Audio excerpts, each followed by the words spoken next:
Hi అండి, నమస్తే. Welcome to village life style. నేను ఈరోజు మీకు ఈ వీడియోలో ఒకే పిండితో 3 రకాల దోశలు హోటల్ స్టైల్లో క్రిస్పీగా టేస్టీగా ఉండేలాగా ఎలా వేసుకోవాలనేది చూపించబోతున్నాను. దానికోసం ఇక్కడ 2 కప్పుల మినపగుళ్ళుకి 6 కప్పుల వరకు రైస్ని తీసుకోవాలి. రేషన్ బియ్యాన్ని యూస్ చేయండి, సన్న బియ్యం వేయొద్దు. అలాగే 1 కప్పు పచ్చిశనగపప్పు, 1 కప్పు అటుకులు, 1 స్పూన్ వరకు మెంతుల్ని యాడ్ చేసుకోండి.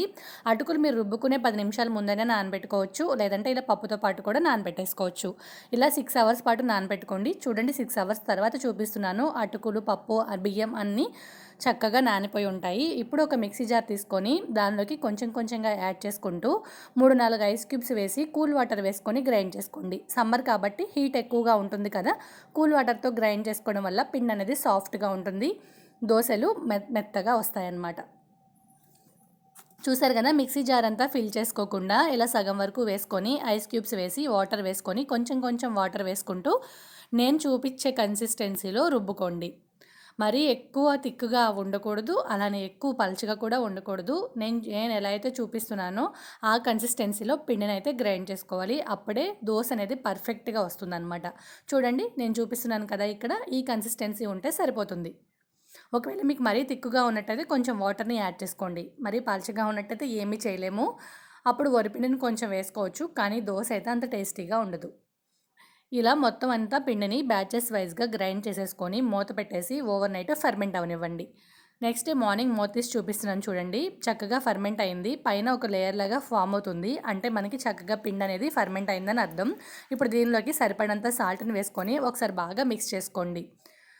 మీరు మొత్తం పిండిలోకి సాల్ట్ వేసుకోకుండా మీరు ఎక్కువ క్వాంటిటీలో కనుక రుబ్బుకున్నట్టయితే కొంచెం పిండిని ఆ రోజుకి సరిపడా తీసుకొని దానిలోకి సాల్ట్ వేసుకోండి. మిగతా పిండిని ఫ్రిడ్జ్లో పెట్టుకుంటే ఎన్ని రోజులైనా సరే స్టోర్ ఉంటుంది. ఇప్పుడు స్టవ్ మీద ప్యాన్ పెట్టుకొని హీట్ అయిన తర్వాత కొంచెం వాటర్ జల్లుకొని మొత్తం ఒకసారి ఉల్లిపాయ తొక్కతో తుడిచేసి దోశని ఇలా వేసుకోండి. దోశని వేసేటప్పుడు మంటని మీడియం ఫ్లేమ్లో పెట్టుకోండి. దోశ మీడియం ఫ్లేమ్లో కాలిందంటే సాఫ్ట్గా ఉంటుంది. అదే మీకు క్రిస్పీగా కావాలి అంటే లో ఫ్లేమ్లో కాల్చుకోండి. తర్వాత కొంచెం ఆయిల్ అప్లై చేసి ఇలా 2 సైడ్స్ ఎర్రగా అయ్యేలాగా కాల్చుకోవాలి.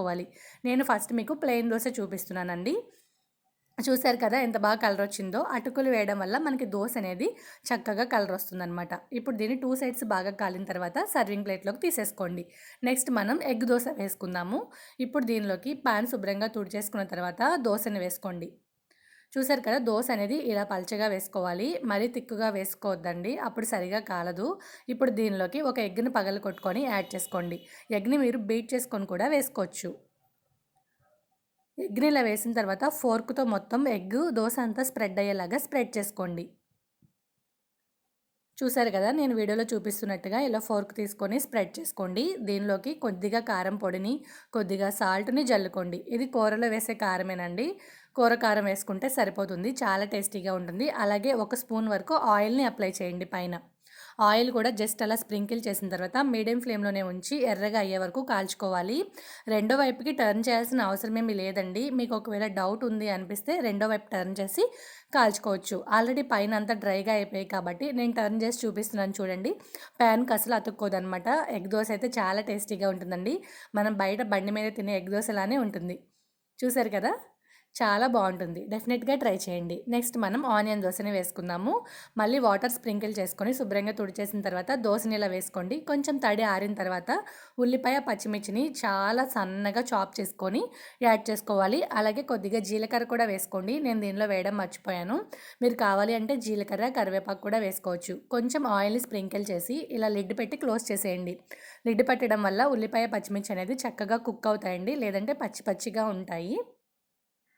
ఆయిల్ కూడా వేసి మూత పెట్టిన తర్వాత చూడండి, బ్రౌన్ కలర్లో టర్న్ అవుతూ ఉంటుంది. మొత్తం కాలిపోయిన తర్వాత ఇలా పక్కకి వేసేసుకొని సర్వ్ చేసుకోవడమే. అంతే, ఎంతో టేస్టీగా సింపుల్గా మన ఇంట్లోనే హోటల్ స్టైల్లో దోశలు అయితే ప్రిపేర్ చేసుకోవచ్చు. మరి మీరు కూడా తప్పకుండా ట్రై చేసి మీకు ఎలా కుదిరిందో కామెంట్ సెక్షన్లో చెప్పండి. ఈ దోశల్ని కొబ్బరి చట్నీతో కానీ, పల్లీ చట్నీతో కానీ, అల్లం పచ్చడితో కానీ దేంతో తిన్నా చాలా బాగుంటాయి. మీరు ట్రై చేసిన తర్వాత మీకు ఎలా కుదిరాయో నాతో కామెంట్ సెక్షన్లో షేర్ చేయండి.